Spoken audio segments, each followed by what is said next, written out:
ਵਾਹਿਗੁਰੂ ਜੀ ਕਾ ਖਾਲਸਾ ਵਾਹਿਗੁਰੂ ਜੀ ਕੀ ਫਤਿਹ। ਟੀਵੀ 84 ਦੇ ਸਾਰੇ ਦਰਸ਼ਕ ਤੇ ਸਰੋਤੇ ਜਿਹੜੇ ਇਸ ਵਕਤ ਸਾਡੇ ਨਾਲ ਬਣੇ ਹੋਏ ਆ ਨਾਰਥ ਅਮਰੀਕਾ ਦੇ ਵਿੱਚੋਂ ਜਾਂ ਫਿਰ ਦੁਨੀਆ ਭਰ ਦੇ ਵਿੱਚ ਸਾਨੂੰ ਸੋਸ਼ਲ ਮੀਡੀਆ ਦੇ ਰਾਹੀਂ ਦੇਖ ਰਹੇ ਆ, ਉਹਨਾਂ ਸਾਰਿਆਂ ਦਾ ਮੈਂ ਅਮਰਵੀਰ ਸਿੰਘ ਅੱਜ ਇਸ ਪ੍ਰੋਗਰਾਮ ਦੇ ਵਿੱਚ ਤਹਿ ਦਿਲੋਂ ਸਵਾਗਤ ਕਰਦਾ। ਵੀਰ, ਜਿਵੇਂ ਕਿ ਅਸੀਂ ਪਿਛਲੇ ਦਿਨਾਂ ਦੇ ਵਿੱਚ ਵੀ ਪੁਲਵਾਮਾ ਹਮਲੇ ਤੋਂ ਬਾਅਦ ਜਿਹੜੇ ਹਾਲਾਤ ਬਣੇ ਹੋਏ ਆ ਉਹਦੇ ਤੇ ਗੱਲਬਾਤ ਕੀਤੀ ਹੈ। ਅੱਜ ਅਸੀਂ ਖਾਸ ਤੌਰ ਤੇ ਭਾਰਤ ਤੇ ਪਾਕਿਸਤਾਨ ਦੇ ਜਿਹੜੇ ਰਿਲੇਸ਼ਨਸ ਹੈਗੇ ਆ ਇਸ ਹਮਲੇ ਤੋਂ ਬਾਅਦ ਉਹਦੇ ਵਿੱਚ ਕਿਵੇਂ ਤਬਦੀਲੀ ਆ ਰਹੀ ਹੈ ਜਾਂ ਆ ਸਕਦੀ ਹੈ, ਇਹਦੇ ਤੇ ਵਿਚਾਰ ਚਰਚਾ ਕਰਾਂਗੇ।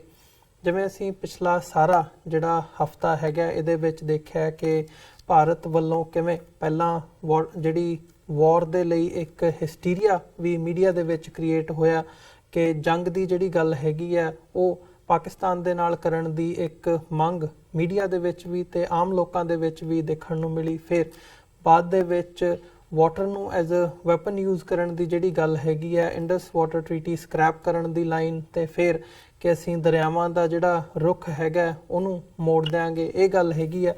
ਫਿਰ ਅੱਜ ਦੀ ਜਿਹੜੀ ਇੱਕ ਅਹਿਮ ਡਿਵੈਲਪਮੈਂਟ ਹੈਗੀ ਹੈ, ਯੂਨਾਈਟਿਡ ਨੇਸ਼ਨਸ ਦੀ ਜਿਹੜੀ ਕਾਉਂਸਲ ਹੈ ਉਹਦੇ ਵੱਲੋਂ ਇਸ ਅਟੈਕ ਨੂੰ ਕੰਡੈਮ ਕੀਤਾ ਗਿਆ ਤੇ ਇਹਦੇ ਵਿੱਚ ਜੈਸ਼ ਏ ਮੁਹੰਮਦ ਦਾ ਨਾਮ ਵੀ ਇਸਤੇਮਾਲ ਕੀਤਾ ਗਿਆ ਕਿ ਉਹਨਾਂ ਵੱਲੋਂ ਇਹਦੀ ਜ਼ਿੰਮੇਵਾਰੀ ਲਈ ਹੈ ਤੇ ਉਹਦੇ ਜਿਹੜੇ ਮੁਖੀ ਨੇ ਉਹ ਪਾਕਿਸਤਾਨ 'ਚ ਹੈਗੇ ਆ। ਉਹਦੇ ਲਈ ਪਾਕਿਸਤਾਨ ਦੀ ਜਿਹੜੀ ਕੰਡੈਮਨੇਸ਼ਨ ਹੈਗੀ ਹੈ ਉਹ ਸ਼ੁਰੂ ਹੋ ਚੁੱਕੀ ਹੈ ਤੇ ਭਾਰਤ ਵੱਲੋਂ ਇਸ ਨੂੰ ਪੂਰਾ ਜਿਹੜਾ ਉਭਾਰਿਆ ਜਾ ਰਿਹਾ ਹੈ। ਸੋ ਪਾਕਿਸਤਾਨ ਜਿੱਥੇ ਇਸ ਵਕਤ ਬੈਕਫੁੱਟ ਤੇ ਨਜ਼ਰ ਆ ਰਿਹਾ, ਉਹਨਾਂ ਵੱਲੋਂ ਕਾਰਵਾਈ ਵੀ ਕੀਤੀ ਗਈ ਹੈ। ਇਮਰਾਨ ਖਾਨ ਦੀ ਅਗਵਾਈ ਦੇ ਵਿੱਚ ਜਿਹੜੇ ਪਾਕਿਸਤਾਨ ਦੇ ਪ੍ਰਧਾਨ ਮੰਤਰੀ ਨੇ ਉਹਨਾਂ ਦੀ ਅਗਵਾਈ ਦੇ ਵਿੱਚ ਇੱਕ ਬੈਠਕ ਹੋਈ ਜਿਹਦੇ ਵਿੱਚ ਉਹਨਾਂ ਦੀ ਜਿਹੜੀ ਜਥੇਬੰਦੀ ਹੈ ਇਹ ਜੈਸ਼ ਏ ਮੁਹੰਮਦ ਜਾਂ ਇਹਦੇ ਨਾਲ ਜਿਹੜੀਆਂ ਐਫੀਲੀਏਟਡ ਆਰਗੇਨਾਈਜੇਸ਼ਨਸ ਹੈਗੀਆਂ ਨੇ ਉਹਨਾਂ ਨੂੰ ਬੈਨ ਕੀਤਾ ਗਿਆ। ਉਹਨਾਂ ਦਾ ਜਿਹੜਾ ਮੁੱਖ ਦਫ਼ਤਰ ਹੈਗਾ ਉਹਦੇ ਤੇ ਵੀ ਇਸ ਵਕਤ ਪਾਕਿਸਤਾਨ ਦੀ ਜਿਹੜੀ ਐਡਮਿਨਿਸਟ੍ਰੇਸ਼ਨ ਹੈਗੀ ਹੈ ਉਹਦਾ ਕੰਟਰੋਲ ਹੈ। ਸੋ ਇਹ ਜਿਹੜੇ ਹਾਲਾਤ ਬਣੇ ਹੋਏ ਨੇ ਸਾਊਥ ਏਸ਼ੀਆ ਦੀ ਧਰਤੀ ਤੇ ਓਵਰਆਲ ਇੰਟਰਨੈਸ਼ਨਲ ਪੋਲਿਟਿਕਸ ਨੂੰ ਇਹ ਕਿਵੇਂ ਪ੍ਰਭਾਵਿਤ ਕਰ ਰਹੇ ਆ, ਇਹ ਸਾਰੀਆਂ ਜਿਹੜੀਆਂ ਗਤੀਵਿਧੀਆਂ ਨੇ ਇਹਦੇ ਤੇ ਅੱਜ ਅਸੀਂ ਗੱਲਬਾਤ ਕਰਾਂਗੇ। ਇਹ ਸਾਰੀ ਵਿਚਾਰ ਚਰਚਾ ਦੇ ਲਈ ਅੱਜ ਸਾਡੇ ਨਾਲ ਪੋਲੀਟੀਕਲ ਐਨਾਲਿਸਟ ਆਥਰ ਸਾਡੇ ਨਾਲ ਡਾਕਟਰ ਇਕਤਦਾਰ ਕਰਾਮਤ ਚੀਮਾ ਸਾਡੇ ਨਾਲ ਫੋਨ ਲਾਈਨ ਤੇ ਬਣੇ ਨੇ, ਜਿਨ੍ਹਾਂ ਦੀ ਬੜੀ ਮਜ਼ਬੂਤ ਪਕੜ ਹੈ ਇੰਟਰਨੈਸ਼ਨਲ ਪੋਲਿਟਿਕਸ ਤੇ ਪੋਲੀਟੀਕਲ ਓਪੀਨੀਅਨ ਐਨਾਲਿਸਟ ਹੈਗੇ ਆ, ਐਨਾਲਾਈਜ਼ ਕਰਦੇ ਆ ਕਿ ਜਿਹੜੀ ਸਿਚੁਏਸ਼ਨਸ ਇਹ ਚੇਂਜ ਹੋ ਰਹੀਆਂ ਨੇ ਉਹ ਕਿੱਧਰ ਨੂੰ ਜਾ ਸਕਦੀਆਂ ਨੇ। ਸੋ ਇਹਨਾਂ ਨਾਲ ਮਿਲ ਕੇ ਸਾਡੇ ਨਾਲ ਟੋਰਾਂਟੋ ਤੋਂ ਫੋਨ ਲਾਈਨ ਤੇ ਬਣੇ ਨੇ, ਜਿੱਥੇ ਜਿਵੇਂ ਅਸੀਂ ਬੀਤੀ ਕੱਲ ਵੀ ਡਿਸਕਸ ਕੀਤਾ ਸੀ ਕਿ ਆਉਣ ਵਾਲੀ ਕੱਲ ਤੇ ਸੰਡੇ ਨੂੰ ਮੌਂਟਰੀਅਲ ਤੇ ਟੋਰਾਂਟੋ ਦੇ ਵਿੱਚ ਵਰਲਡ ਸਿੱਖ ਕਨਵੈਨਸ਼ਨ ਹੋਣ ਜਾ ਰਹੀ ਹੈ, ਜਿਹਦੇ ਵਿੱਚ ਸ਼ਾਮਲ ਹੋਣ ਲਈ ਡਾਕਟਰ ਚੀਮਾ ਉੱਥੇ ਪਹੁੰਚੇ ਨੇ। ਸੋ ਆਓ ਉਹਨਾਂ ਨਾਲ ਮਿਲ ਕੇ ਅੱਜ ਦੀ ਵਿਚਾਰ ਚਰਚਾ ਦੀ ਸ਼ੁਰੂਆਤ ਕਰਦੇ ਹਾਂ। ਡਾਕਟਰ ਚੀਮਾ, ਤੁਹਾਡਾ ਸਵਾਗਤ ਹੈ ਜੀ। ਵਾਹਿਗੁਰੂ ਜੀ ਕਾ ਖਾਲਸਾ ਵਾਹਿਗੁਰੂ ਜੀ ਕੀ ਫਤਿਹ।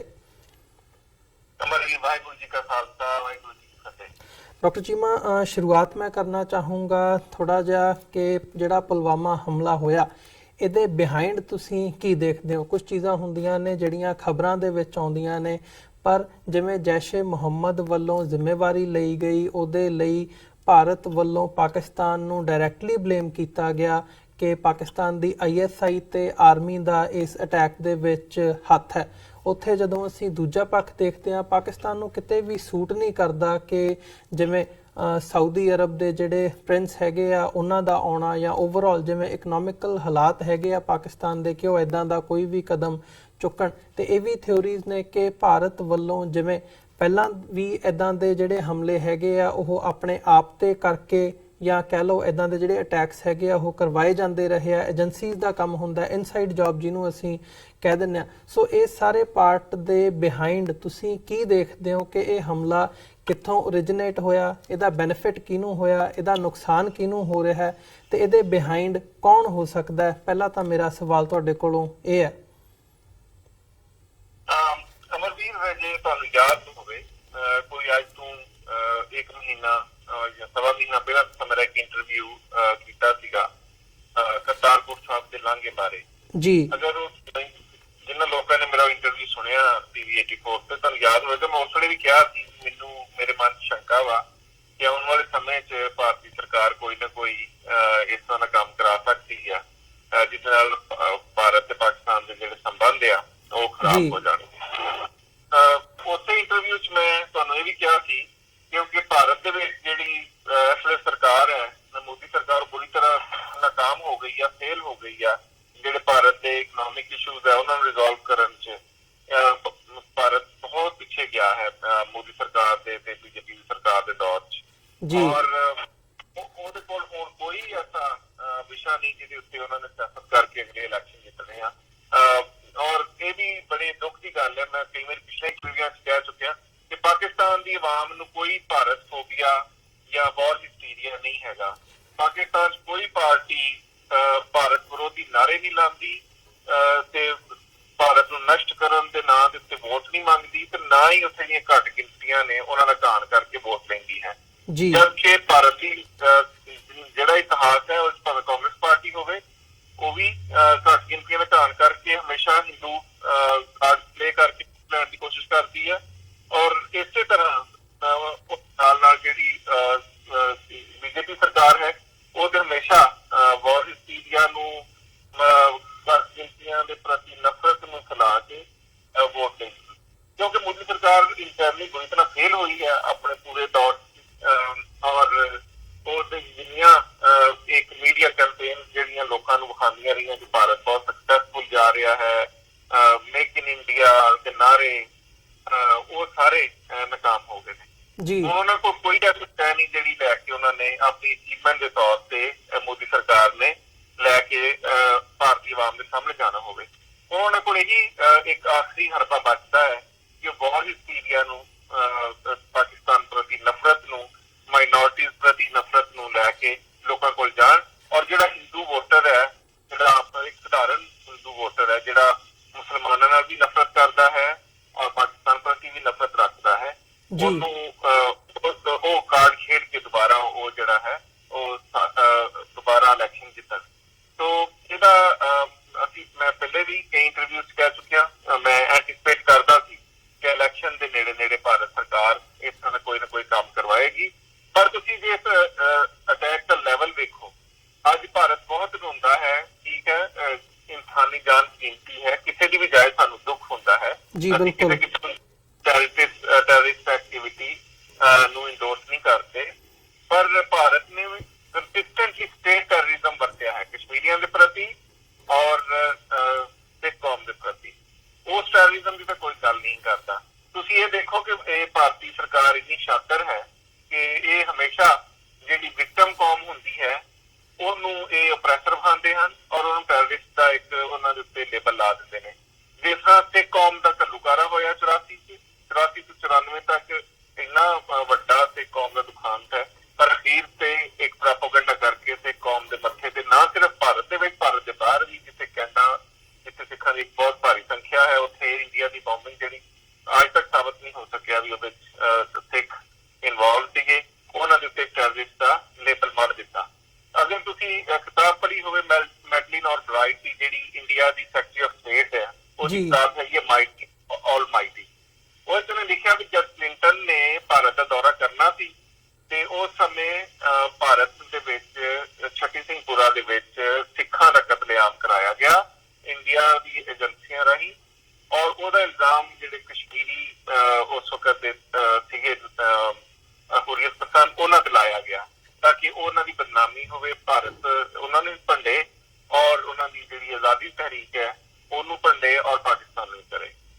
ਸੋ ਇਹ ਭਾਰਤੀ ਸਰਕਾਰ ਦੇ ਹਰਬੇ ਜਿਹੜੇ ਨੇ ਉਹ ਨਵੇਂ ਨਹੀਂ, ਬੜੇ ਪੁਰਾਣੇ ਨੇ ਕਿ ਉਹ ਪਾਕਿਸਤਾਨ ਨਾਲ ਵੈਸੇ ਹੀ ਅੱਗੇ ਡਾਇਲੋਗ ਨਹੀਂ ਸਨ ਚਾਹੁੰਦੇ, ਪਰ ਇੰਟਰਨੈਸ਼ਨਲ ਪ੍ਰੈਸ਼ਰ ਦੇ ਹੇਠ ਆ ਕੇ ਉਹਨਾਂ ਨੇ ਡਾਇਲੋਗ ਰਿਜ਼ਿਊਮ ਕੀਤੇ ਸਨ, ਤਾਲੁਕਾਤ ਕੁਝ ਚੰਗੇ ਹੋ ਰਹੇ ਸਨ।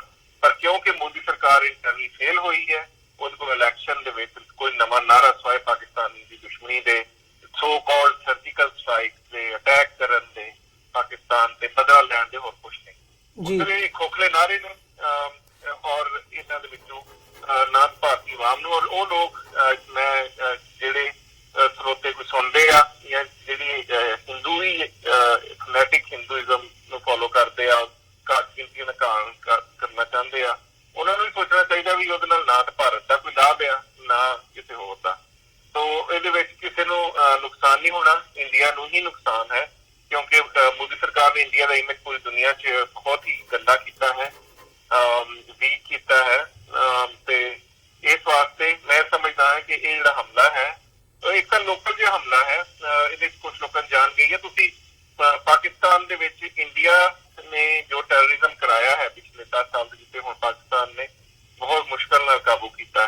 ਜੀ ਔਰ ਰਾਹ ਨੇ ਅਫਗਾਨਿਸਤਾਨ 'ਚ ਬਹਿ ਕੇ ਜਿਹੜਾ ਕਤਲਾਮ ਪਾਕਿਸਤਾਨ ਦੀ ਆਵਾਮ ਦਾ, ਆਰਮਡ ਫੋਰਸਿਸ ਦਾ, ਇਨਫਰਾਸਟ੍ਰਕਚਰ ਦਾ ਕੀਤਾ ਹੈ, ਉਸ ਟੈਰਰਿਜ਼ਮ ਦਾ ਜਿਹੜਾ ਸਕੇਲ ਹੈ ਉਹ ਤੁਸੀਂ ਦੇਖੋ ਤੇ ਉਹ ਇੱਕ ਬਹੁਤ ਵੱਡਾ ਇੰਟਰਨੈਸ਼ਨਲ ਟੈਰਰਿਜ਼ਮ ਹੈ। ਇਹ ਤਾਂ ਇੱਕ ਲੋਨ ਵੁਲਫ, ਅਗਰ ਮੈਂ, ਕਿਉਂਕਿ ਤੁਹਾਨੂੰ ਪਤਾ ਕਿ ਇੱਕ ਸ਼ਹਿਰ ਜਿਹਦੇ ਚ ਮੈਂ ਰਹਿਣਾ ਉਹਦਾ ਮੈਂ ਕਾਊਂਟਰ ਐਕਸਟਰੀਮਿਜ਼ਮ ਪ੍ਰੀਵੈਂਟ ਬੋਰਡ ਚੇਅਰ ਵੀ ਕਰਨਾ, ਮੈਂ terrorism studies is one of my economic areas of research. ਇਹ ਤਾਂ ਇੱਕ ਬਹੁਤ ਛੋਟੇ ਲੈਵਲ ਦਾ ਲੋਨ ਵੁਲਫ ਅਟੈਕ ਹੈ, ਸੁਸਾਈਡਲ ਬੰਬਰ ਨੇ ਆਪਣੇ ਆਪ ਨੂੰ ਲਾਇਆ ਹੈ। ਪਾਕਿਸਤਾਨ ਜਿਹੜਾ ਟੈਰਰਿਜ਼ਮ ਹੋਇਆ, that is verse in the recent history of terrorism, ਜਿਹਦੇ ਪਾਕਿਸਤਾਨ ਦੇ ਲੱਖਾਂ ਲੋਕਾਂ ਦੀਆਂ ਜਾਨਾਂ ਗਈਆਂ ਨੇ, ਅਰਬਾਂ ਰੁਪਈਆਂ ਦਾ ਨੁਕਸਾਨ ਹੋਇਆ, ਔਰ ਉਹ ਸਾਰਾ ਭਾਰਤ ਸਪਾਂਸਰਡ ਟੈਰਰਿਜ਼ਮ ਸੀ ਥਰੂ ਅਫਗਾਨਿਸਤਾਨ। ਇਸੇ ਵਾਸਤੇ ਹੀ ਜਦ ਮੁੰਬਈ ਪਾਕਿਸਤਾਨ ਨਾਲ ਬਾਰ-ਬਾਰ ਮੁੱਦਾ ਭਾਰਤ ਚ ਚੁੱਕਿਆ ਸੀ ਪਿਛਲੀ ਵਾਰੀ, ਹਰ ਵਾਰੀ ਜਦੋਂ ਵੀ ਪਾਕਿਸਤਾਨ ਨੇ ਭਾਰਤ ਦੀ ਤਰਫ ਆਪਣਾ ਦੋਸਤੀ ਦਾ ਹੱਥ ਵਧਾਇਆ, ਉਹ ਮੁੰਬਈ ਅਟੈਕ ਦੀ ਗੱਲ ਕਰਦੇ ਸੀ। ਜਦੋਂ ਵੀ ਇੰਟਰਨੈਸ਼ਨਲ ਕਮਿਊਨਿਟੀ ਦਾ ਪ੍ਰੈਸ਼ਰ ਆਇਆ ਕਿ ਤੁਸੀਂ ਪਾਕਿਸਤਾਨ ਨਾਲ ਆਪਣੇ ਡਾਇਲੌਗ ਰਿਜ਼ਿਊਮ ਕਰੋ, ਕਸ਼ਮੀਰ ਦਾ ਇਸ਼ੂ ਰਿਜ਼ੋਲਵ ਕਰੋ, ਉਹ ਮੁੰਬਈ ਅਟੈਕ ਨੂੰ ਜਵਾਬ ਬਣਾ ਕੇ ਤੇ ਮੁਜ਼ਾਕਰਾਤ ਦੀ ਟੇਬਲ ਤੇ ਨਹੀਂ ਸੁਣਾਉਂਦੇ। ਉਹ ਮੁੰਬਈ ਅਟੈਕ ਤੋਂ ਕਿਉਂਕਿ ਕਾਫੀ ਸਮਾਂ ਹੋ ਗਿਆ, ਉਹਨਾਂ ਨੇ ਹੁਣ ਇੱਕ ਨਵਾਂ ਮੁੰਬਈ ਅਟੈਕ ਦੀ ਤਰ੍ਹਾਂ ਦਾ ਇੱਕ ਵਾਕਿਆ ਕ੍ਰੀਏਟ ਕਰ ਲਿਆ। ਹੁਣ ਇਹਨੂੰ ਉਹ ਲੌਜਿਕ ਬਣਾ ਕੇ ਪਾਕਿਸਤਾਨ ਦੇ ਨਾਲ ਉਹ ਕਿਸੇ ਤਰ੍ਹਾਂ ਦੇ ਵੀ ਡਾਇਲੌਗ ਚੰਗੇ ਨਹੀਂ ਹੋਣਗੇ। ਪਰ ਮੈਂ ਉਹੀ ਗੱਲ, ਪਾਕਿਸਤਾਨ ਫੋਰਨ ਆਫਿਸ ਨੇ ਜਨਰਲ ਅਸੈਂਬਲੀ ਚ ਕਿਹਾ ਸੀ ਭਾਰਤ ਨੂੰ ਕਿ ਪਾਕਿਸਤਾਨ ਨੇ ਬਹੁਤ ਸਾਰੇ ਮੁੰਬਈ ਅਟੈਕ ਵਰਗੇ ਅਟੈਕ ਵੇਖਿਆ, ਤੁਸੀਂ ਆਪਣੇ ਇੱਕ ਛੋਟੇ ਜਿਹੇ ਵਾਕਿਏ ਨੂੰ ਬੁਨਿਆਦ ਬਣਾ ਕੇ ਹਮੇਸ਼ਾ ਪਾਕਿਸਤਾਨ ਨੂੰ ਭੰਡਣ ਦੀ ਕੋਸ਼ਿਸ਼ ਕਰਦੇ ਹੋ। ਜੀ ਡਾਕਟਰ ਚੀਮਾ, ਜਿਵੇਂ ਲੋਕਲੀ ਅਸੀਂ ਦੇਖਦੇ ਹਾਂ ਮੀਡੀਆ ਦੇ ਵਿੱਚ ਵੀ ਇੱਕ ਵਾਰ ਹਿਸਟੀਰੀਆ ਵੀ ਕ੍ਰੀਏਟ ਹੋਇਆ, ਜਿਹਦੀ ਤੁਸੀਂ ਵੀ ਗੱਲ ਕੀਤੀ ਹੈ, ਤੇ ਕੱਲ੍ਹ ਦੀਆਂ ਹੀ ਖਬਰਾਂ ਦੇ ਵਿੱਚ ਸੀ, ਪੂਰੇ ਪਾਸੇ ਵੀ ਮੀਡੀਆ ਦੇ ਵਿੱਚ ਦੇਖਣ ਨੂੰ ਮਿਲਿਆ ਕਿ ਭਾਰਤ ਵੱਲੋਂ ਪਹਿਲਾਂ ਤਾਂ ਇੰਡਸ ਵਾਟਰ ਟ੍ਰੀਟੀ ਤੇ ਕੁਐਸਚਨ ਮਾਰਕ ਲਾਉਣ ਦੀ ਕੋਸ਼ਿਸ਼ ਕੀਤੀ ਗਈ, ਫਿਰ ਇੱਕ ਸਟੈਪ ਬੈਕ ਜਾਂਦਿਆਂ ਇਹ ਗੱਲ ਕੀਤੀ ਗਈ ਕਿ ਅਸੀਂ ਜਿਹੜੇ ਦਰਿਆ ਪਾਕਿਸਤਾਨ ਨੂੰ ਜਾਂਦੇ ਆ, ਜਿਹੜਾ ਵਾਧੂ ਪਾਣੀ ਹੈਗਾ, ਉਹਨਾਂ ਦਾ ਅਸੀਂ ਬਹਾਅ ਮੋੜ ਕੇ ਦੂਜੇ ਪਾਸੇ ਕਰ ਦਿਆਂਗੇ। ਸੋ ਕੀ ਇਹ ਜਿਹੜੀਆਂ ਗੱਲਾਂ ਹੈਗੀਆਂ ਨੇ, ਇਹਨੂੰ ਵੀ ਤੁਸੀਂ ਪੋਲ ਸਟੰਟ ਦੇ ਤੌਰ ਤੇ ਦੇਖਦੇ ਹੋ? ਹਾਲਾਂਕਿ ਪਾਕਿਸਤਾਨ ਦਾ ਬਿਆਨ ਆਇਆ ਕਿ ਜੀ ਜਿਹੜਾ ਵਾਧੂ ਪਾਣੀ ਹੈ ਉਹਦਾ ਜਿਵੇਂ ਵੀ ਤੁਸੀਂ ਯੂਜ਼ ਕਰਨਾ ਚਾਹੋ ਤੁਸੀਂ ਕਰ ਸਕਦੇ ਹੋ। ਦੇਖੋ, ਪਾਕਿਸਤਾਨ ਸ਼ਾਇਦ ਲੋਕਾਂ ਨੂੰ ਕੁਐਸਚਨ ਲੱਗਦਾ ਹੋਵੇ ਕਿ ਪਾਕਿਸਤਾਨੀ ਸਰਕਾਰ ਜਿਹੜੀ ਹੈ ਉਹ ਫਰੰਟ ਫੁੱਟ ਤੇ ਨਹੀਂ ਖੇਡ ਰਹੀ, ਪਰ ਮੈਂ ਸਮਝਦਾ ਵੀ ਉਹਨਾਂ ਦੇ ਸਾਰੇ ਜਿੰਨੇ ਵੀ ਪਾਕਿਸਤਾਨ ਦੇ ਸਰਕਾਰ ਦੇ ਉੱਤੇ ਫੋਰਨ ਆਫਿਸ ਦੀ ਸਟੇਟਮੈਂਟ ਨੇ ਬਹੁਤ ਰਿਸਪੌਂਸਿਬਲ ਨੇ, ਕਿਉਂਕਿ ਭਾਰਤ ਔਰ ਉਹਦੇ ਜਿਹੜੇ ਆਗੂ ਆ ਰਾਜਨਾਥ ਸਿੰਘ ਵਰਗੇ, ਉਹ ਇਸ ਵੇਲੇ ਬਿਲਕੁਲ ਨਿਆਣਿਆਂ ਵਾਲੀਆਂ, ਜਿਸ ਤਰ੍ਹਾਂ ਛੋਟੇ ਬੱਚੇ ਕਿਸੇ ਲੜਨ ਤੇ ਉਹ ਕਹਿੰਦੇ ਮੈਂ ਤੇਰੇ ਤੇ ਗੁੱਲੀ ਕੱਢ ਮਾਰਾਂਗਾ, ਮੈਂ ਤੇਰੇ ਤੇ ਡੰਡਾ ਮਾਰ ਦਿਆਂਗਾ ਜੀ। ਇਹ ਸਟੇਟਮੈਂਟ ਜਿਹੜੇ ਹੁੰਦੇ ਆ, ਇਸ ਤਰ੍ਹਾਂ ਦੀਆਂ ਇਰਰਿਸਪੌਂਸਿਬਲ ਹਾਸੋਹੀਣੀ ਸਟੇਟਮੈਂਟ ਨਹੀਂ ਦਿੰਦੇ। ਜਦ ਤੁਸੀਂ ਕਿਸੇ ਮੁਲਕ ਦੇ ਕਿਸੇ ਬਹੁਤ ਵੱਡੀ ਪਾਪੂਲੇਸ਼ਨ ਦੇ ਆਗੂ ਬਣਦੇ ਹੋ ਤੇ ਤੁਹਾਨੂੰ ਬਹੁਤ ਰਿਸਪੌਂਸਿਬਲ, ਗਿਣੀ ਮਿੱਠੀ ਸੋਚ ਸਮਝ ਕੇ ਸਟੇਟਮੈਂਟ ਦੇਣੀ ਚਾਹੀਦੀ ਆ। ਪਾਕਿਸਤਾਨ ਦੀ ਜਿੰਨੀਆਂ ਸਟੇਟਮੈਂਟ ਆਈਆਂ ਉਹ ਬਹੁਤ ਬੈਲੈਂਸ ਆ, ਉਹਦਾ ਰਿਸਪੌਂਸ ਬੈਲੈਂਸ ਆ, ਔਰ ਪਹਿਲਾਂ ਵੀ ਪਾਕਿਸਤਾਨ ਦਾ ਪਾਣੀ ਬਹੁਤ ਸਾਰਾ ਭਾਰਤ ਨੇ ਖੋਇਆ ਹੈ, ਪਾਕਿਸਤਾਨ ਦੇ ਦਰਿਆ ਸੁੱਕੇ ਨੇ, ਪਰ ਪਾਕਿਸਤਾਨ ਹੈਜ਼ ਸਰਵਾਈਵ ਜੀ। ਨੇ ਪਹਿਲਾਂ ਵੀ ਤੁਹਾਨੂੰ ਪਤਾ ਕੁਝ ਸਮਾਂ ਪਹਿਲਾਂ, 2-3 ਸਾਲ ਪਹਿਲਾਂ ਵੀ ਇਹ ਅੱਗੇ ਦਲਪਤੀ ਲਾਈ ਸੀ ਕਿ ਅਸੀਂ ਪਾਕਿਸਤਾਨ ਦੇ ਦਰਿਆਵਾਂ ਦੇ ਰੁੱਖ ਮੋੜ ਦਿਆਂਗੇ, ਤੇ ਚਾਈਨਾ ਨੇ ਨਾ ਕਿਹਾ ਸੀ ਕਿ ਅਸੀਂ ਉੱਤੇ ਜਿਹੜਾ ਤੁਹਾਡਾ ਉੱਤੋਂ ਜਿਹੜੇ ਤੁਹਾਡੇ ਦਰਿਆ ਉੱਤੇ ਜਿਹੜੇ ਚਾਈਨਾ ਦੇ ਨੇੜੇ ਆ, ਅਸੀਂ ਉੱਥੇ ਉਹਨਾਂ ਦਰਿਆਵਾਂ ਦਾ ਰੁੱਖ ਮੋੜ ਦਿਆਂਗੇ।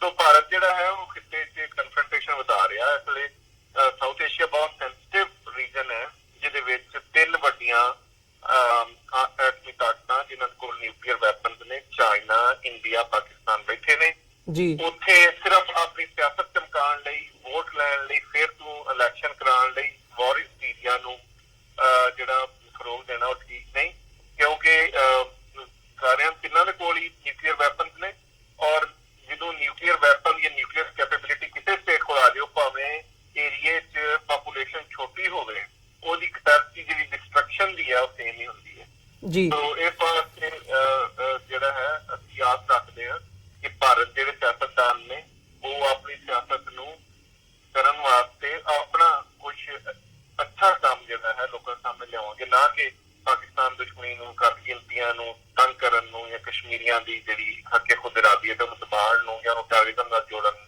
ਨਾਲ ਜੋੜ ਕੇ ਤੇ ਉਹ ਜਿਹੜਾ ਹੈ ਆਪਣੀ ਸਿਆਸਤ ਕਰਨ ਦੀ ਕੋਸ਼ਿਸ਼ ਕਰਨਗੇ। ਸੋ ਜਿਹੜਾ ਪਾਣੀ ਦਾ ਮਸਲਾ ਹੈ, ਪਾਣੀ ਭਾਰਤ ਪਹਿਲੇ ਪਾਕਿਸਤਾਨ ਦਾ ਬਹੁਤ ਸਾਰਾ ਖੋਹ ਲਿਆ ਹੈ।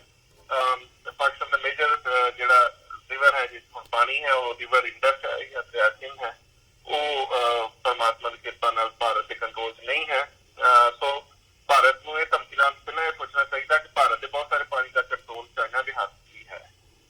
ਜੀ ਬਿਲਕੁਲ। ਅਗਰ ਉਹ ਪਾਕਿਸਤਾਨ ਨੇ ਕਰਦੇ ਨੇ ਤੇ ਹੋ ਸਕਦਾ ਹੈ ਚਾਈਨੀਜ਼ ਗਵਰਨਮੈਂਟ ਵੀ ਕੁਛ ਨਾ ਕੁਛ ਇਸ ਤਰ੍ਹਾਂ ਕਰੇ ਜਿਹਦਾ ਭਾਰਤ ਦੇ ਦਰਿਆਵਾਂ ਦਾ ਰੁਖ ਬਦਲਿਆ ਜਾਵੇ।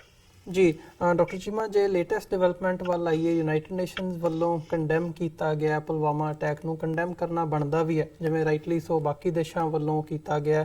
ਕਿਤੇ ਵੀ ਜਿਹੜੀ ਜਾਨ ਜਾਂਦੀ ਹੈ, ਜਿਵੇਂ ਤੁਸੀਂ ਵੀ ਮੈਂਸ਼ਨ ਕੀਤਾ, ਜਾਂ ਓਵਰਆਲ ਹੈ ਉਹਦੀ ਕੰਡੈਮਨੇਸ਼ਨ ਬਣਦੀ ਹੈ। ਬਟ ਇਹਦੇ ਲਈ ਜਿਵੇਂ ਪਾਕਿਸਤਾਨ ਦੇ ਉੱਤੇ ਬਲੇਮ ਆ ਰਿਹਾ ਹੈ, ਉਹਨੂੰ ਤੁਸੀਂ ਕਿੰਨਾ ਕੁ ਜਾਇਜ਼ ਸਮਝਦੇ ਹੋ, ਜਾਂ ਜਦੋਂ ਇੰਟਰਨੈਸ਼ਨਲੀ ਇਸ ਸਾਰੇ ਸਿਨੈਰੀਓ ਨੂੰ ਦੇਖਦੇ ਹੋ ਤਾਂ ਆਉਣ ਵਾਲੇ ਸਮੇਂ ਦੇ ਵਿੱਚ ਇਹਦੇ ਕੀ ਪ੍ਰਭਾਵ ਪੈ ਸਕਦੇ ਆ?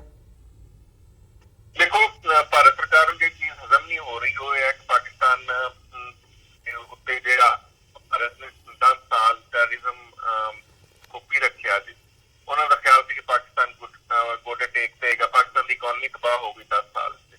ਉਹਨਾਂ ਦਾ ਖਿਆਲ ਸੀ ਪਾਕਿਸਤਾਨ ਇੱਕ ਫੇਲ ਸਟੇਟ ਬਣ ਕੇ ਖਤਮ ਹੋ ਜਾਏਗਾ। ਪਾਕਿਸਤਾਨ ਉਸ ਪੀਰੀਅਡ ਤੋਂ ਨਿਕਲ ਆਇਆ ਜਦੋਂ ਦਾ ਪਾਕਿਸਤਾਨ ਦੀ ਫੌਜ ਨੇ ਉੱਥੋਂ ਦਹਿਸ਼ਤਗਰਦੀ ਦਾ ਖਾਤਮਾ ਕੀਤਾ, ਜ਼ਰਬੇਰ ਅਜ਼ਬ ਨਾਮ ਦੇ ਆਪਰੇਸ਼ਨ ਕੀਤੇ ਨੇ, ਲੱਖਾਂ ਜਾਨਾਂ ਦੀ ਕੁਰਬਾਨੀ ਦੇ ਕੇ ਪਾਕਿਸਤਾਨ ਹੁਣ ਤਰੱਕੀ ਦੀ ਰਾਹ ਤੇ ਚੱਲ ਪਿਆ ਹੈ।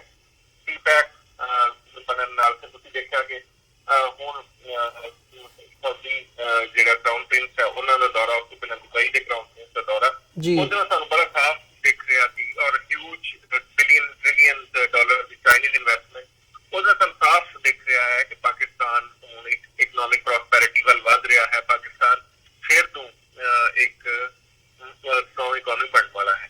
ਹੁਣ ਭਾਰਤ ਨੇ ਜਿਹੜਾ ਬਾਰ-ਬਾਰ ਕਹਿੰਦਾ ਕਿ ਇੰਟਰਨੈਸ਼ਨਲ ਕਮਿਊਨਿਟੀ ਦੇ ਵਿੱਚ ਪਾਕਿਸਤਾਨ ਨੂੰ ਆਈਸੋਲੇਟ ਕਰ ਲਿਆ, ਉਹ ਸਿਰਫ ਉੱਥੇ ਦੇ ਲੋਕਾਂ ਨੂੰ ਦੱਸਣ ਲਈ ਕਰਦਾ ਹੈ, ਐਸੀ ਕੋਈ ਗੱਲ ਨਹੀਂ। ਤੁਸੀਂ ਦੇਖੋ ਕਿ ਯੂਐਨ ਦੇ ਵਿੱਚ ਵੀ ਪਾਕਿਸਤਾਨ ਨੇ ਡੋਜ਼ੀਅਰ ਦਿੱਤੇ ਨੇ, ਭਾਰਤ ਦੇ ਮੂੰਹ ਤੇ ਮਾਰੇ ਨੇ, ਜਿਹੜੀ ਉਹਨਾਂ ਦੀ ਟੈਰਰਿਜ਼ਮ ਦੀ ਪਾਕਿਸਤਾਨ, ਉਹਦਾ ਭਾਰਤ ਕੋਈ ਜਵਾਬ ਨਹੀਂ ਦੇ ਸਕਿਆ। ਸੋ ਉਹਨਾਂ ਦੀ ਹੁਣ ਆਖਰੀ ਕੋਸ਼ਿਸ਼ ਹੈ ਕਿ ਪਾਕਿਸਤਾਨ ਫਿਰ ਟੈਰਰਿਜ਼ਮ ਦੇ ਨਾਲ ਜੋੜ ਕੇ ਤੇ ਉਹ ਜਿਹੜਾ ਹੈ ਉਹ ਤੋਂ ਕੋਈ ਨਾ ਕੋਈ ਲਾਭ ਲਿਆ ਜਾਏ। ਇੱਕ ਜਿਹੜੀ ਚੀਜ਼ ਭਾਰਤ ਨੂੰ ਸਮਝ ਨਹੀਂ ਆ ਰਹੀ ਕਿ ਪਾਕਿਸਤਾਨ ਪਹਿਲਾਂ ਬਹੁਤ ਜ਼ਿਆਦਾ ਰਿਲਾਈ ਕਰਦਾ ਸੀ ਅਮਰੀਕਨ ਏਡ ਤੇ, ਯੂਐਸ ਏਡ ਦੇ ਉੱਤੇ ਜਿਹੜੀ ਮਿਲਦੀ ਸੀ। ਸੋ ਉਹ ਅਮਰੀਕਾ ਹਮੇਸ਼ਾ ਜਿਵੇਂ ਕੋਈ ਟੈਰਰਿਜ਼ਮ ਦੀ ਗੱਲ ਹੁੰਦੀ ਸੀ, 9/11 ਦੇ ਬਾਅਦ ਹਰ ਸ਼ੈ ਹੀ ਟੈਰਰਿਜ਼ਮ ਨਾਲ ਜੋੜ ਕੇ ਲੋਕਾਂ ਦੇ ਸੈਂਕਸ਼ਨ ਲਾ ਲੈਂਦਾ ਸੀ। ਪਰ ਹੁਣ ਪਾਕਿਸਤਾਨ ਬਹੁਤਾ ਅਮਰੀਕਨ ਸੈਂਕਸ਼ਨ ਦੀ ਪਰਵਾਹ ਨਹੀਂ ਕਰਦਾ, ਕਿਉਂਕਿ ਪਾਕਿਸਤਾਨ ਨੇ ਆਪਣੀ ਫੋਰਨ ਪਾਲਿਸੀ ਦੀ ਰੀਅਲਾਈਨਮੈਂਟ ਕੀਤੀ ਹੈ। ਪਾਕਿਸਤਾਨ ਹੁਣ ਜ਼ਿਆਦਾ ਜਿਹੜਾ ਹੈ ਉਹ ਮਿਡਲ ਈਸਟਰਨ ਕੰਟਰੀਜ਼ ਵੱਲ ਦੇਖ ਰਿਹਾ ਹੈ, ਚਾਈਨਾ ਵੱਲ ਸਪੋਰਟ ਵਾਸਤੇ ਵੇਖ ਰਿਹਾ ਹੈ। ਤਾਂ ਚਾਈਨਾ ਵਾਸਤੇ ਮਿਡਲ ਈਸਟ ਕੰਟਰੀਜ਼ ਲਈ ਇਹ ਕੋਈ ਵੱਡਾ ਇਸ਼ੂ ਨਹੀਂ, ਔਰ ਇਹਨੂੰ ਜਿੰਨਾ ਵੀ ਭਾਰਤ ਇਹਦਾ ਢੋਲ ਵਜਾਏ ਉਹਦਾ ਕੋਈ ਫਰਕ ਨਹੀਂ ਪੈਂਦਾ। ਕਿਉਂਕਿ ਅੱਜ ਤੁਸੀਂ ਦੇਖਿਆ ਕਿ ਈਵਨ ਤੁਹਾਡੇ ਦੇਸ਼ ਦੇ ਸਦਰ ਡੋਨਲਡ ਟਰੰਪ ਨੇ ਵੀ ਕਿਹਾ ਹੈ ਕਿ ਦੋਵਾਂ ਦੇਸ਼ਾਂ ਨੂੰ ਇਹ ਗੱਲ ਜਿਹੜੀ ਹੈ ਉਹ ਨੈਗੋਸ਼ੀਏਸ਼ਨ ਰਾਹੀਂ ਰਿਜ਼ੋਲਵ ਕਰਨੀ ਚਾਹੀਦੀ ਹੈ। ਸੋ ਭਾਰਤ ਇੱਕ ਲੋਕਲ ਜੇ ਛੋਟੇ ਜਿਹੇ ਵਾਕਿਏ ਨੂੰ ਇੰਨਾ ਓਵਰਕਾਸਟ ਕਰਕੇ ਆਪਣੀ ਜਿਹੜੀ ਪੁਰਾਣੀ ਬ੍ਰਾਹਮਣ ਨੀਤੀ ਹੈ ਝੂਠ ਤੇ ਮਬਨੀ, ਉਹਨੂੰ ਇੰਨਾ ਫੈਲਾ ਕੇ ਉਹਦਾ ਦਾਇਰਾ ਏਡਾ ਵੱਡਾ ਕਰਕੇ ਦੁਨੀਆ ਨੂੰ ਵਿਖਾਉਣਾ ਚਾਹੁੰਦਾ ਹੈ ਕਿ ਉਹਦੇ ਨਾਲ ਅਸੀਂ ਦੁਨੀਆ 'ਚ ਜੰਗ ਛੇੜ ਦਿਆਂਗੇ, ਇਹ ਕਰ ਦਿਆਂਗੇ। ਉਹਦਾ ਪਾਕਿਸਤਾਨ ਨੂੰ ਕੋਈ ਏਡਾ ਫਰਕ ਨਹੀਂ ਪਵੇਗਾ, ਔਰ ਨਾ ਹੀ ਉਹ ਜਿਹੜਾ ਪਾਕਿਸਤਾਨ ਨੂੰ ਆਈਸੋਲੇਟ ਕਰਨਾ ਚਾਹੁੰਦੇ ਨੇ, ਪਾਕਿਸਤਾਨ ਦੀ ਇਕਨੋਮਿਕ ਪ੍ਰੋਸਪੈਰਿਟੀ ਨੂੰ ਠੱਲ ਪਾਉਣਾ ਚਾਹੁੰਦੇ ਨੇ, ਉਹਦੇ 'ਚ ਕਾਮਯਾਬ ਹੋਣਗੇ, ਮੈਂ ਸੋਚਦਾ। ਜੀ, ਤੇ ਜਾਂਦੇ ਜਾਂਦੇ ਇੱਕ ਅਖੀਰਲਾ ਸਵਾਲ, ਤੁਹਾਨੂੰ ਲੱਗਦਾ ਹੈ ਵੀ ਜਿਵੇਂ ਜਿਹੜੀ ਪਾਕਿਸਤਾਨ ਦੀ ਅਪਰੋਚ ਜਦੋਂ ਤੋਂ ਨਵੇਂ ਪ੍ਰਧਾਨ ਮੰਤਰੀ ਇਮਰਾਨ ਖਾਨ ਨੇ ਕਮਾਨ ਸੰਭਾਲੀ ਹੈ, ਪ੍ਰਧਾਨ ਮੰਤਰੀ ਬਣੇ ਨੇ, ਉਹਨਾਂ ਦੀ ਅਪਰੋਚ ਰਹੀ ਹੈ ਕਿ ਅਸੀਂ ਭਾਰਤ ਦੇ ਨਾਲ ਸੰਬੰਧ ਸੁਧਾਰਨੇ ਚਾਹੁੰਦੇ ਹਾਂ। ਵਾਰ-ਵਾਰ ਉਹਨਾਂ ਨੇ ਅਪੀਲ ਵੀ ਕੀਤੀ ਹੈ। ਈਵਨ ਜਿਹੜਾ ਪੁਲਵਾਮਾ ਅਟੈਕ ਤੋਂ ਬਾਅਦ ਵੀ ਉਹਨਾਂ ਦਾ ਬਿਆਨ ਆਇਆ, ਉਹਨਾਂ ਨੇ ਇਹੀ ਸੁਜੈਸਟ ਕੀਤਾ ਹੈ ਕਿ ਅਸੀਂ ਟੇਬਲ ਤੇ ਬੈਠ ਕੇ ਜਿਹੜਾ ਇਸ ਸਾਰੇ ਮਸਲੇ ਦਾ ਹੱਲ ਕਰੀਏ। ਸੋ ਜਿੱਥੇ ਪਾਕਿਸਤਾਨ ਦੀ ਇਹ ਅਪਰੋਚ ਹੈਗੀ ਹੈ ਤੇ ਭਾਰਤ ਵੱਲੋਂ ਜਿੱਦਾਂ ਦਾ ਰਿਸਪੌਂਸ ਮਿਲ ਰਿਹਾ ਹੈ, ਇਹਦਾ ਫਿਊਚਰ ਕੀ ਦੇਖਦੇ ਹੋ? ਕਿ ਕੋਈ ਇਹਦਾ ਸੋਲੂਸ਼ਨ ਨਿਕਲਣ ਦੀ ਉਮੀਦ ਨਜ਼ਰ ਆਉਂਦੀ ਹੈ? ਦੇਖੋ, ਮੈਨੂੰ ਲੱਗਦਾ ਹੈ ਕਿ ਅਗਰ ਤੇ ਬੀਜੇਪੀ ਦੀ ਸਰਕਾਰ ਰਹਿੰਦੀ ਹੈ ਤਾਂ ਕੋਈ ਸੋਲੂਸ਼ਨ ਨਹੀਂ ਨਿਕਲੇਗਾ, ਕਿਉਂਕਿ ਬੀਜੇਪੀ ਦੀ ਸਰਕਾਰ ਨੇ ਹਮੇਸ਼ਾ ਨਫ਼ਰਤ ਦੀ ਸਿਆਸਤ ਕਰਕੇ ਵਾਰ ਹਿਸਟੀਰੀਆ ਦੇ ਉੱਤੇ, ਪਾਕਿਸਤਾਨ ਐਨਮੋਸਿਟੀ ਦੇ ਉੱਤੇ, ਘੱਟ ਗਿਣਤੀਆਂ ਦੇ ਘਰਾਂ ਦੇ ਉੱਤੇ ਵੋਟ ਲੈਣੇ ਨੇ। ਸੋ ਉਹ ਤਾਂ ਇਸ ਮਾਮਲੇ ਨੂੰ ਅੱਗੇ ਲੈ ਕੇ ਜਾਣਗੇ, ਔਰ ਮੋਦੀ ਸਰਕਾਰ ਨੇ ਦੁਨੀਆ ਦੇ ਵਿੱਚ ਭਾਰਤ ਦਾ ਰੈਂਕ ਜਿਹੜਾ ਮਨਮੋਹਨ ਸਿੰਘ ਦੇ ਜ਼ਮਾਨੇ 'ਚ ਬਹੁਤ ਉੱਤੇ ਸੀ ਇਕਨੋਮਿਕਲੀ ਔਰ ਅਦਰਵਾਈਜ਼ ਵੀ, ਉਹਨੂੰ ਥੱਲੇ ਕਰ ਦਿੱਤਾ ਹੈ। ਸੋ ਪਾਕਿਸਤਾਨ ਦੀ ਕੋਸ਼ਿਸ਼ ਹੈ ਕਿ ਅਸੀਂ ਇਹਨੂੰ ਡਾਇਲੌਗ ਨਾਲ ਹੱਲ ਕਰੀਏ। ਜੰਗਾਂ ਨਾਲ ਕੋਈ ਮਸਲੇ ਹੱਲ ਨਹੀਂ ਹੁੰਦੇ। ਦੋਵਾਂ ਮੁਲਕਾਂ ਦਰਮਿਆਨ 3 ਵੱਡੀਆਂ ਇੱਕ ਛੋਟੀ ਜੰਗ ਹੋਈ, ਉਹਦੇ ਨਤੀਜੇ